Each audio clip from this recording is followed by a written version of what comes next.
A Texas farming town was going through a very severe drought, just like us here in Southern California. It was so bad that really, if unless they got some rain right away, it's going to ruin their crops for that year. And obviously, that have many serious financial repercussions for the people and the town. The city council couldn't think of what else they can do in trying to, procure some more water to the townspeople. So out of desperation, they turned to the religious leaders in the town and asked them if they can have a prayer service for the whole town so they can pray to God and ask God to save them and send some rain. So the pastors of the town, they told their congregations, next Sunday at noon, after all the services is done, we got to gather in the town square and we all going to pray to God and bring with you some kind of symbol of witness to your faith. So that Sunday at noon, the whole town gathered in the square. And pastor after pastor went up to the podium and started, reading scripture and offering prayers. And one of the pastors, after he finished his prayer, he asked the townspeople to raise their symbols of faith. And then Bibles, crucifixes, rosaries went up, and the people prayed in a loud voice, "Lord, have mercy, send us rain." And as the pastor was looking at the crowds, he saw a boy with an umbrella raised. And he was wondering why this boy raising an umbrella. Umbrella is not a sign of faith.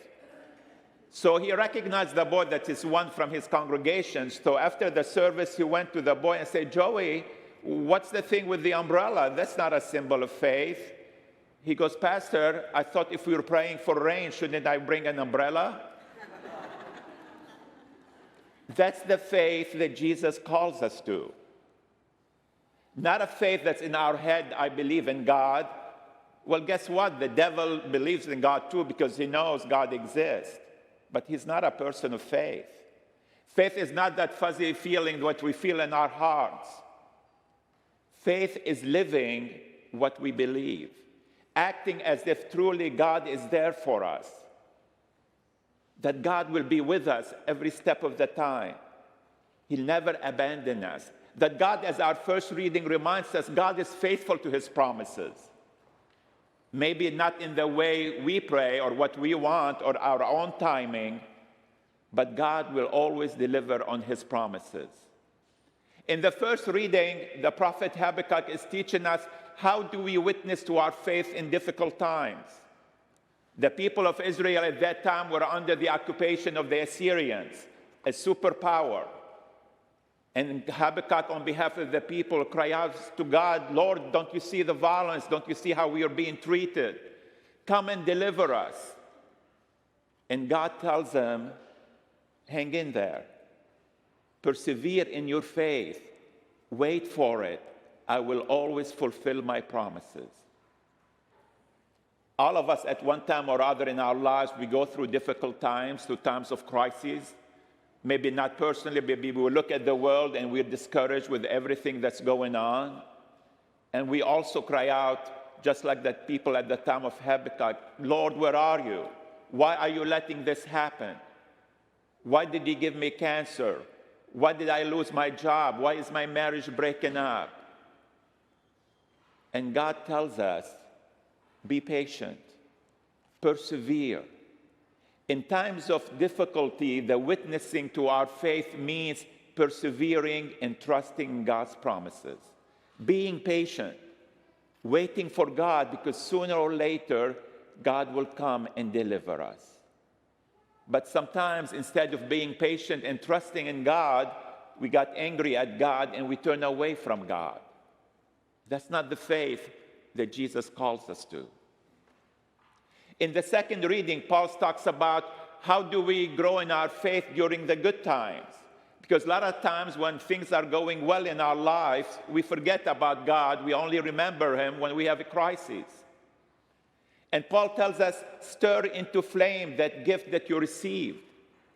What's the gift that we received, all of us? It's the gift of faith at our baptism. Our faith that we all are members of God's family. We are God's children, his daughters, his sons. And God made a promise for us to always be with us. It's like a fire, if the fire burns itself, pretty soon there's nothing there left but embers.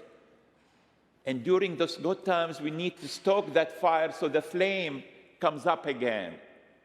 And the way we do it, St. Paul tells us, is not living lives of cowardice, not living as cowards, but living our faith courageously. Stepping out, extending ourselves a little bit, trusting more and more in God, that the power of God is within us, and that God will help us to achieve and to accomplish His mission, the salvation of all His children. To be generous, act in love. Love means sharing of ourselves instead of being focused on just in ourselves. I come first.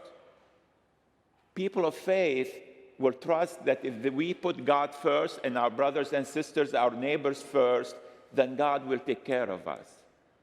See, a lot of times we don't live our faith, we don't act of faith, it's mostly out of fear. Well, I'm afraid I don't have time to share my time and talent building God's kingdom. I can barely, take care of myself and my family with my time. Or I can't give to the church because, what if I can't pay my bills? I don't know how's the economy going to turn. Faith is putting God first. It's trusting if I give my time, of my talent, of my treasure, God will make sure that He will take care of all my needs. That's the God we believe in. Jesus in the gospel, when He responds to the disciples asking Him to increase their faith, He's not admonishing them or telling them, well, you don't have faith as small as the mustard seed. What He's telling them, you don't need that much faith. If you have the faith of a mustard seed, you can move mountains. But you got to act on it. Just like anything in life, if you want to be a good athlete, you have to practice. You can't stay at home and expect that you're going to get better as a football player or a basketball player. If you are a musician or a singer, you have to practice. If you want to grow in faith, you have to practice your faith. You have to live your faith. You have to step out of the boat that Peter did when there was a storm that was tossing the boat around. And Jesus will make us walk on water. That's how we increase our faith. And today we'll have an opportunity to kind of raise up our umbrella as high as that boy did as a sign of our faith by filling our pledge commitment cards for your financial support of Holy Family during this year. Now, many of you probably already got it in the mail and you already filled it out and mailed it back. And thank you for your generosity and your support of Holy Family. But if you have not mailed it yet, although if you might have filled it at home, please take one of the cards in the pews and fill it now. Now, people ask me, well, Father, I give. Why do I have to do this? Well, we'll ask you to do this. It's not for us as far as the staff here. It really doesn't help us in any way. But we ask you to do it so you can grow in faith and trust in God. So you can show God that I put God first. I'm going to determine what I'm going to give back to God from what God has given me before my any other bills. Because I trust God will provide for me. Because you're showing God that, I take this seriously. I'm grateful to your blessings during this year. I'm going to pray about this. I'm going to think about it. I'm going to make a commitment. Because I trust you that you're going to help me fulfill that commitment. And when God does and you see, well, that's what's pretty good. I trusted in God and He helped me during this year. He made me fulfill all my obligations in life. That's what we ask you to do, is more really for you. Because the more we trust God in small things, then it's much easier for us to trust God in the bigger things, in crises in our lives. But we have to practice our faith. So please take one of these cards if you haven't done yet and fill it out. It's pretty simple. And just mark the boxes.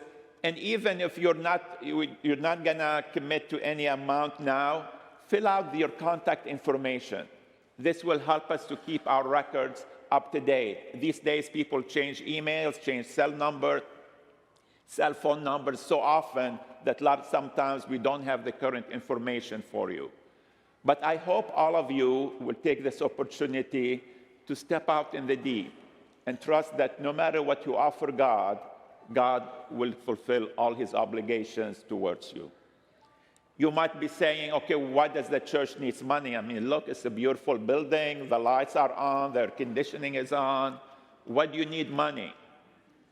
Do you know how much our power bill was in August?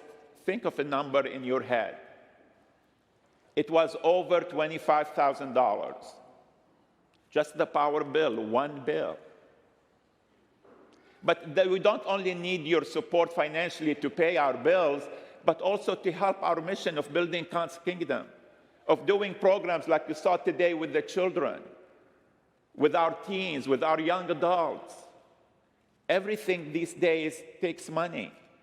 Unfortunately, nothing is free. One thing, inflation. I mean, we all kind of dealing with the inflation of about 10%.